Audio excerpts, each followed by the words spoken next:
Sup guys, it's Alex here, and welcome to another edition of the Bracketology update. We have made it to March. I made my last video on the last day of February, the 28th, and we have made it into March. This is your March 4th Bracketology, and we are in the thick of March Madness now. Less than 2 weeks away from the NCAA Tournament, from Selection Sunday, the best day of the year, notwithstanding just college basketball, but just in general. I am so freaking excited for Selection Sunday. This is going to be a great tournament this year. Besides really the top two teams with Duke and Auburn, the tournament's wide open this year, and I mean, one of those teams could surprise and lose pretty early on too. I mean, we got crazy results happening across college basketball. We had crazy games on Saturday, like the Alabama-Tennessee game, to where Alabama had, I think it was, a tie game, something like that. Alabama had the ball with 3 seconds to go.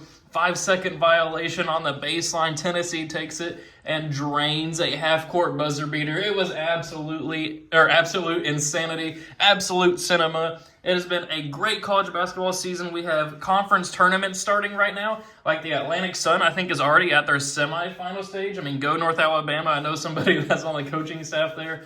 But man, I am so freaking excited. Last week of the regular season for most big conferences. I mean, today's a big day too, Tuesday the 4th. We have a lot of games going on right now. I think Auburn's playing at Texas A&M. That's probably the biggest game of the day. And then, of course, Saturday is really the last day of the regular season. We may even have a couple tickets punched by then. I am so freaking excited. Before we get into the bracket, let's take a look here at the bracket watch. We have the top overall seed, Auburn, of course. I mean, that's not a surprise at all. First team out is Oklahoma. They've lost a ton in the SEC. I mean, in this little blurb that Joe Lunardi put together there, you can see they're 4-12 in the SEC.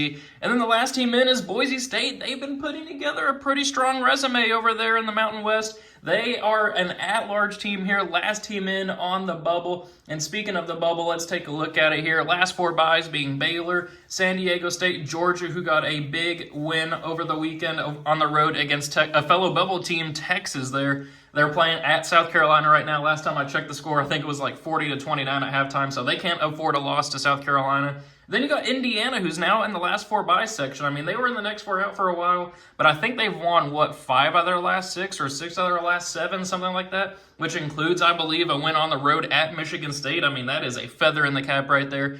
Last four in are Ohio State. I'll skip ahead to Nebraska here. Those two teams actually play tonight. Huge bubble implications. I believe it's at Ohio State, if I'm not mistaken, but huge bubble implications there. Then, of course, we mentioned Boise State, and then you have Arkansas, who built all that momentum, going from off the bubble entirely, making their way up to the last four byes, and then laying an egg on Saturday, scoring 14 points in the first half, and then basically losing by 30. They cut it down to, I think, like 18 or something like that by the end of the game. But the entire game, they were down by 30 to South Carolina, who's at the bottom of the SEC. So not the type of game that Arkansas can have put squarely on the bubble now. Then the first four out are Oklahoma, Xavier, who got a big win at home against Creighton over the weekend, North Carolina, who's been stacking up wins in the ACC, and then Texas, who we've talked about, just lost at Georgia. I think they've lost 6 out of their last 7 games. Of course, the one win is my Kentucky Wildcats. And then the next four out, we got SMU, Cincinnati, Villanova, and Wake Forest. So a lot of big names here. Villanova, how about that, making an appearance on the bubble? Been a while since we talked about them. They've kind of been hanging around that kind of like next four out list pretty much all season.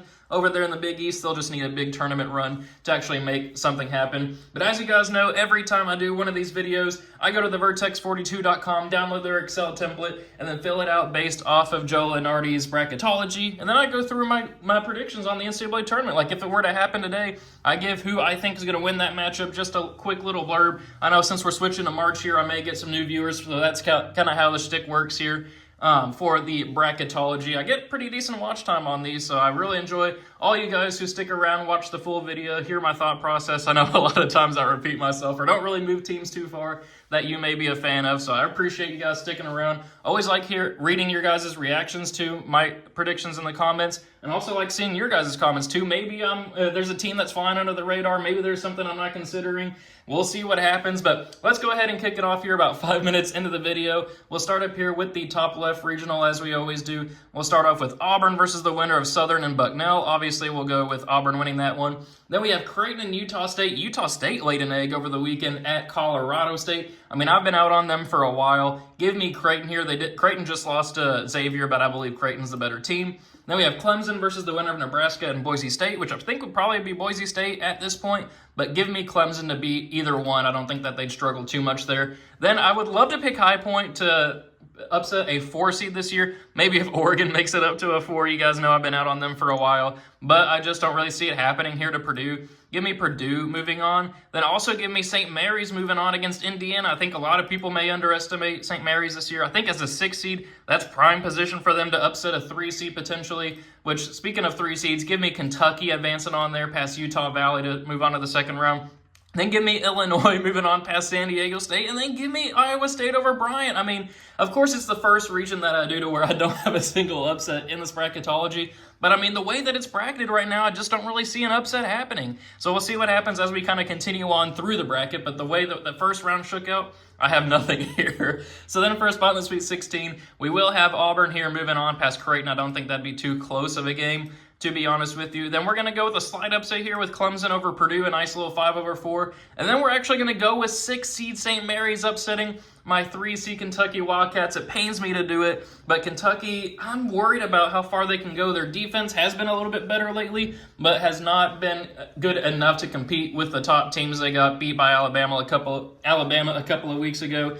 Then they got trounced by Auburn over the weekend. Then they got, it was announced that Jackson Robinson, who's probably their first or second best player, depending on who you ask, is out for the season with a wrist injury. I mean, that's going to be a big loss for them. Give me St. Mary's, though, who's flying under the radar. Number 1 seed over there in the West Coast Conference. I like St. Mary's a lot this year. And then, you know what? Give me Illinois as well, pulling off the 7/2. I will admit, I was kind of out on them, and then they went to Michigan, beat them by 20. I mean, Michigan's kind of been reeling a little bit lately, to be honest. Illinois has been too, but Illinois has also been unhealthy, just like sickness-wise, not even like full injury-wise. Give me Illinois, though. It looks like they're starting to right the ship, get a little bit healthier. I'm a little out, and I think I put too many L's in Illinois this time around. But I think I'm a little too out on Iowa State at this point. But here we have it, a 1 seed, a 5, 6, and 7 in this regional. We'll have Auburn here moving on past Clemson. I think Clemson could pull off the upset in the Battle of the Tigers here, but I got Auburn winning that one. And then we will have St. Mary's advancing on to the Elite 8 here as a 6 seed, but they will fall short in the actual Elite 8. We're going to have Auburn advancing out of this first regional. So we'll move over here to the top right one. Also, this is a pretty easy regional for Auburn, to be honest. I don't really see any team knocking out Auburn at this stage. Then over in the top right, we're going to go with Duke, obviously beating the winner of Quinnipiac and Southeast Missouri. UConn and Vanderbilt. This is a fun 8-9 matchup. Back-to-back national champions versus a fun team in the SEC this year, Vanderbilt. But give me the national champions going for their three-peat here. Then Maryland versus Drake. I really want to pick Drake to advance on there. I think Drake could pull off a 12/5 upset against a lot of teams this year, maybe even an 11/6. But give me Maryland. I've been talking a lot about them over the last few bracketologies that I've been doing. I believe a lot in the Terrapins. Give me the Terrapins, and then give me Arizona advancing on too. I mean, I feel bad there's no first-round upset so far, but that's just how I see it playing out. But speaking of first-round upsets, give me Georgia pulling off the 11/6 over UCLA. I think UCLA's been a little too inconsistent. I just don't really believe in that squad this year, and Georgia's coming out of the battle-tested SEC with a win, or almost a win over Florida, I should say. But give me Georgia there. Then we will go with St. John's beating Towson. Give me 10-seed VCU and a huge monumental upset over Kansas. Kansas has 10 losses this year. I think they're out of the top 25, just a complete down year for the preseason #1 overall team. But VCU, I think, is playing like a better team right now. Give me VCU, the Rams pulling off a 10/7 upset where they will face Florida. So then for a spot here in the Sweet 16, Duke versus UConn. I got the Duke Blue Devils putting an end to the hopes of a three-peat for Dan Hurley and the UConn Huskies. Then give me Maryland pulling off the slight 5/4 upset, another 5 seed here in the Sweet 16. Then a rematch of what happened earlier in the season, Georgia versus St. John's. This time around, though, I think St. John's is going to win. I think Georgia won that the first time around. Maybe I'm mistaken, but I think that's what happened there. We're going to go with St. John's winning this one. Then VCU versus Florida, 10 versus 2. Give me the Gators advancing on there in a 2/10 matchup, which sets up a fun little Sweet 16 here of Duke versus Maryland and then St. John's, Florida. Give me Duke advancing on past Maryland, and then give me St. John's pulling off the slide upset, the 3/2 over Florida. I think St. John's with Rick Pitino this year playing very well. Kadari Richardson leading that squad too. I think they're like number 7 in the AP poll, which is absolutely crazy. Rick Pitino is one of the Coach of the Year favorites, and I had St. John's in the Final Four in my last bracketology, but it's all about the bracketing principles here. They face Duke in the Elite Eight, slotted up there. They actually moved up a seed, but I feel like the region actually got a little bit worse for the wear with that. I just don't see them beating Duke at this stage. Give me the Blue Devils advancing on. So then we'll move on over here to the bottom right regional. Houston versus Omaha. Give me Houston. Gonzaga versus Ole Miss. Down season for the Zags, but give me Gonzaga pulling off the slight 9/8. Then give me McNeese pulling off the 12/5 upset over Oregon. I love McNeese. Not sold on Oregon this year. Easy pick for me there. And then also, I'm going to go with an upset pick here. I'm going to go with Lipscomb pulling off the 13/4 upset over Texas A&M. Texas A&M had a bit of a rough week this past week. They obviously have a big chance at home tonight against Auburn. But I think Lipscomb was going to make some noise, and Texas A&M could be one of those classic 4 seeds that just loses out of nowhere. I mean, that's not a knock against Texas A&M. I've had them, I think, in the Final Four pretty recently, at least Elite Eight, something like that. But why not mix in some upsets here? I didn't have them earlier on. How about 13 seed Lipscomb? So then we'll move on here. We'll have 6 seed Louisville beating the winner of Ohio State and Arkansas. Then we'll have Wisconsin moving on past Jacksonville State. Memphis faltering here to Baylor. I got the 10/7 upset Baylor here over Memphis. And then we'll have Alabama beating South Alabama in a fun matchup there. I'm sure there's a lot of people that go to South Alabama that are true Crimson Tide fans. Then first spot in the Sweet 16, Houston versus Gonzaga. If you told me this matchup was happening preseason or even any time really over the last 4 or 5 years or so, this would be an insane matchup to happen, but it's not. I don't think it's going to be close right now. Give me Houston moving on, and then give me McNeese moving on as well to the Sweet 16 beating Lipscomb. Obviously, a double-digit seed is going to advance on there, but we're going to go with McNeese being the one to do that. Then Wisconsin versus Louisville. That would be a fun matchup to watch, but give me Tanjay and Wisconsin there. I think Louisville could pull off the upset, but I got to give Wisconsin their flowers at some point, and here it is. And then we'll go with Alabama here, moving on past Baylor as well to also appear in the Sweet 16. Send for a spot in the Elite Eight, Houston versus McNeese. Give me Houston. I would love to see McNeese make the Elite Eight, but they're not going to make it that far. Houston's just too good at this point.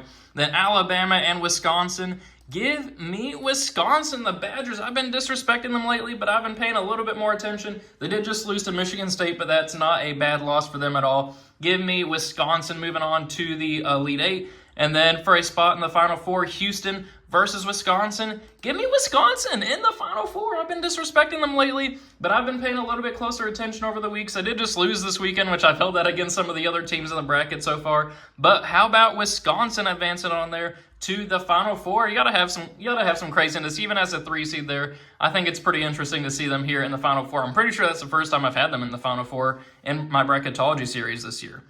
So we'll move on down to our final region, the bottom left one. We'll go with Tennessee moving on past Norfolk State.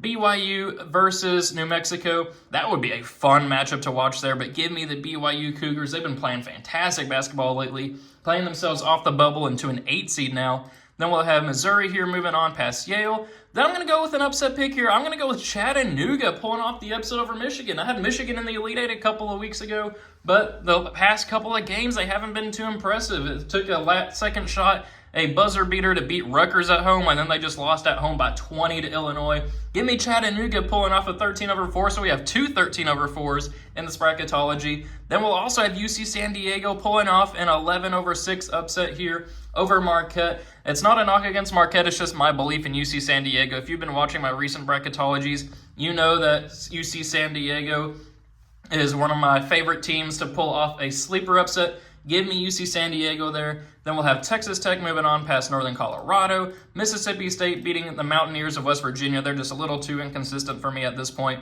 And then we'll have Michigan State beating Central Connecticut to advance on to the second round. So then for a spot in the Sweet 16, Tennessee versus BYU. Give me the Volunteers moving on with that huge win against Alabama. Then give me Missouri moving on past Chattanooga as well. We have the 5 seed Missouri Tigers advancing on. Then UC San Diego versus Texas Tech.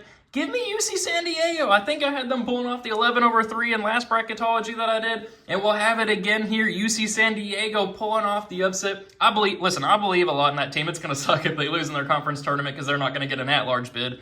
But how about that 11 seed San Diego in the Sweet 16, and then give me Michigan State moving on past Mississippi State. Then for a spot in the Elite Eight here, we are going to have our first 1 seed go down with Missouri, at least to this point, because Houston lost in the Elite Eight. Tennessee falters in the Sweet 16 to Missouri, and then we'll have Michigan State putting an end to UC San Diego's Cinderella run in the Elite Eight, or in the Sweet 16 to move on to the Elite Eight. Then we have Missouri versus Michigan State here out of this regional for that regional championship. Give me Sparty. Give me Michigan State. I believe a lot in this team. I believed in them when they were a 7 and 8 seed. I believe in them now as a 2 seed. So that sets up a Final Four. It's pretty chalky. I do have to admit, 2 1 seeds, a 2 seed, and a 3 seed. We didn't have any crazy runs in this tournament. I want to see, in the actual bracketology video, of course, I'll have some crazy runs going on. That's just the way I see this one specifically shaking out for a spot in the national championship. Give me Sparty. Give me Michigan State, though, pulling off the upset over Auburn. I have my doubts that Auburn's going to actually win the national championship this year. It just feels too good to be true. It's just a gut feeling. But then we'll have Duke beating Wisconsin there in a rematch of the 2015 national championship game, which sets up Duke versus Michigan State, 2 of the participants in the Champions Classic every year for the national championship. I mean, I think at this point you got to go with Cooper Flagg and Duke. They're playing some of the best basketball in the nation. I mean, it is in the bad ACC, but this includes a game against Illinois. They've won by, I think, an average of 30 points in their last 4 or 5 games, something crazy like that. They are firing on all cylinders. I think based off of this bracketology, they win the national championship. So there we have it. Thank you guys for watching. I really hope you enjoyed it. Let me know what you think of my predictions in the comment section below. I know it's chalky. This is one of the chalkier ones that I have done. I do have to admit that. So hopefully you guys enjoyed. Let me know your own thoughts and predictions below as well. Always like to read through those. As always, thank you guys for watching. Hope you enjoyed it, and I will see you all later.